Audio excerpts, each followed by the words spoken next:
ये सरकार जो है पीडीए से इतना घबरा गई है, इतना बौखला गए हैं ये लोग कि इनके पास कोई काम दिखाने को नहीं है। एक विशेष समुदाय के लोगों को टारगेट कर रही है सरकार, बुलडोजर की बात कर रही है सरकार। बुलडोजर अभी एक संभल की मस्जिद पर चलाया, बीच में इन सब चीज़ों पर सुप्रीम कोर्ट ने रोक लगा दी थी और ये अपनी कब्र खुद खोद रहे हैं। इनको ये हमारी जनता इस 27 में सबक सिखाने का काम करेगी। आजम खान साहब अब रिहा हुए, इरफान सोलंकी जेल में थे। ये नेता जो है, क्योंकि ये पार्टी के एक मजबूत पिलर, और 24 में हमने इन्हें दिखाया है और 27 में तो इन्हें ऐसा सबक सिखाएंगे कि ये याद करेंगे। नमस्कार, स्वागत है आपका न्यूज 80 पर। मैं हूं आपके साथ राहुल राणा। 2027 विधानसभा चुनाव से पहले उत्तर प्रदेश में तमाम मुद्दे सियासी चर्चाओं में है और सियासत में निशाने पर है एक विशेष समुदाय।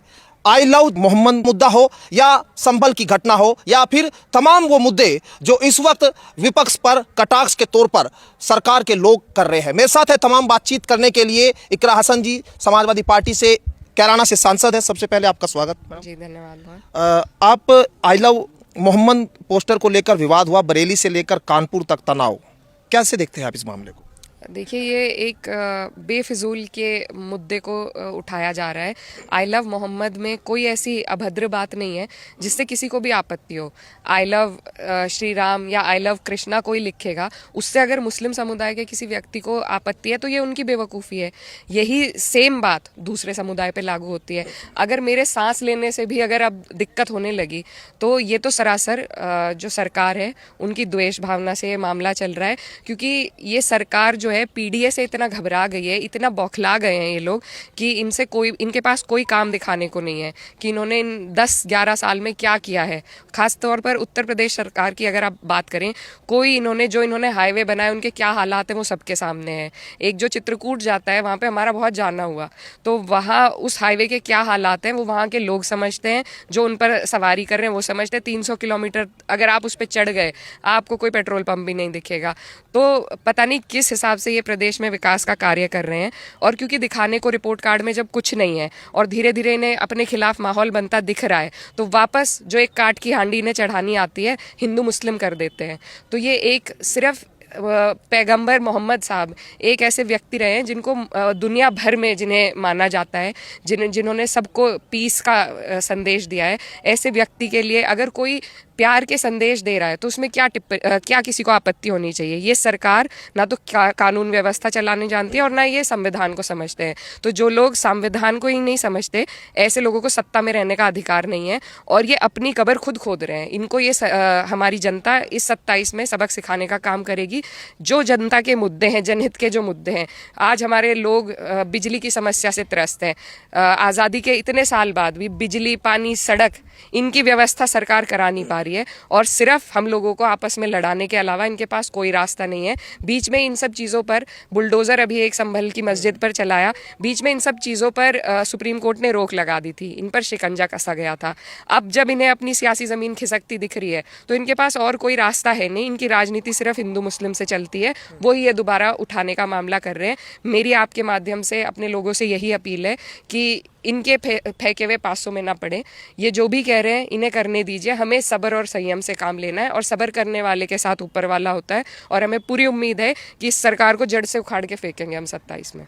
आप जिस तरह से कह रहे हैं कि एक विशेष समुदाय के लोगों को टारगेट कर रही है सरकार, बुलडोजर की बात कर रही है सरकार, क्योंकि पीडीए इतना मजबूत होता जा रहा है कि ये सरकार डर गई है। अब एक विशेष समुदाय नहीं रहा है। अब जितने भी लोग प्रताड़ित हैं, पीड़ित हैं इस सरकार से, वो सब एकजुट हो रहे हैं, उनकी एकता बढ़ती जा रही है।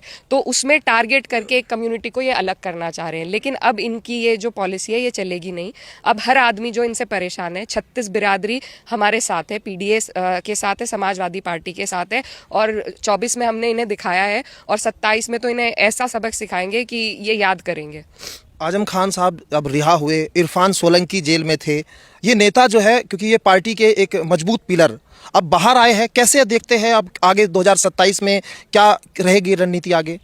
देखिए, इतनी बड़ी कठिनाई को पार करने के बाद ऊपर वाले का बहुत शुक्र है कि आज वो लोग रिहा हुए हैं, और हम अपने देश की न्यायपालिका का भी धन्यवाद करते हैं कि आखिरकार इंसाफ की जीत हुई, और इतने लंबे वक्त में वनवास काटने के बाद हमारे आज़म खान साहब, इरफान सोलंकी साहब बाहर आए हैं।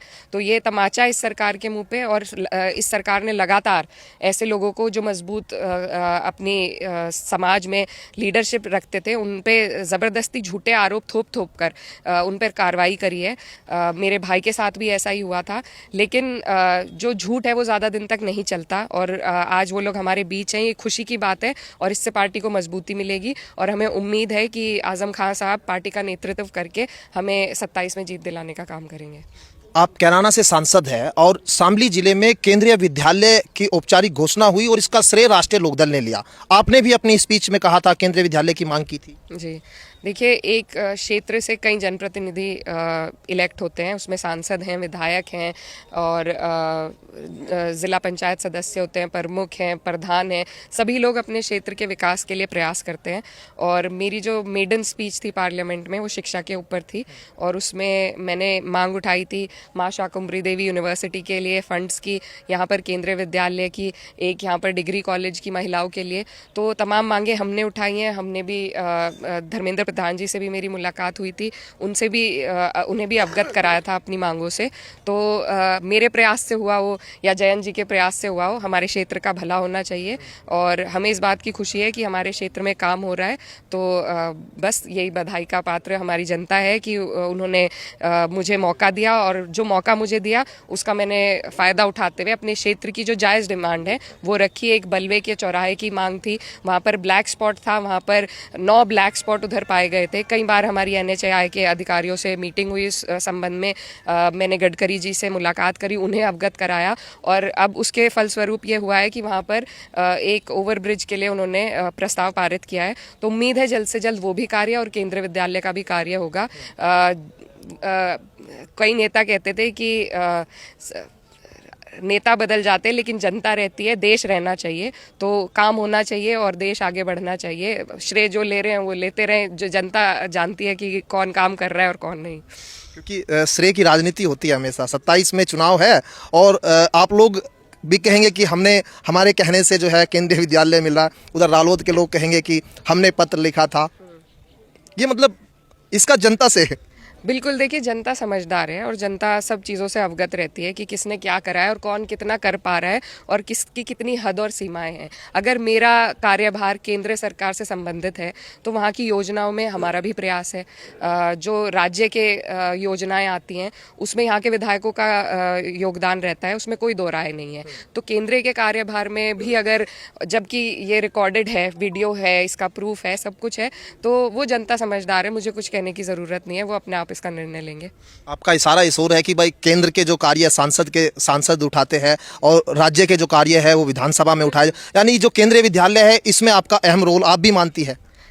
देखिए, मैं कुछ नहीं अपने मुंह से कहना चाहती। मुझे जो मौका मिला था उसमें मैंने, क्योंकि ये मेरे क्षेत्र की एक जायज़ डिमांड थी, मैंने रखी थी। अब वो आज वो जायज़ डिमांड पूरी हो रही है, तो इस बात की मुझे खुशी है। बाकी जो इसका इस ओछी राजनीति में मैं पढ़ना नहीं चाहती। काम होना चाहिए हमारे क्षेत्र में, और काम हो रहा है, उसमें हमारा भी योगदान है। शुक्रिया बातचीत करने के लिए। और सांसद कैराना से इकरा हसन जी साफ तौर पर निशाना तो नहीं साध रही, लेकिन ये भी जरूर कहते हुए दिखाई दे रही है कि जो केंद्र के काम है उनका भी इस पूरे केंद्रीय विद्यालय में योगदान, और उत्तर प्रदेश की राजनीति को लेकर भी उन्होंने सरकार पर निशाना साधा।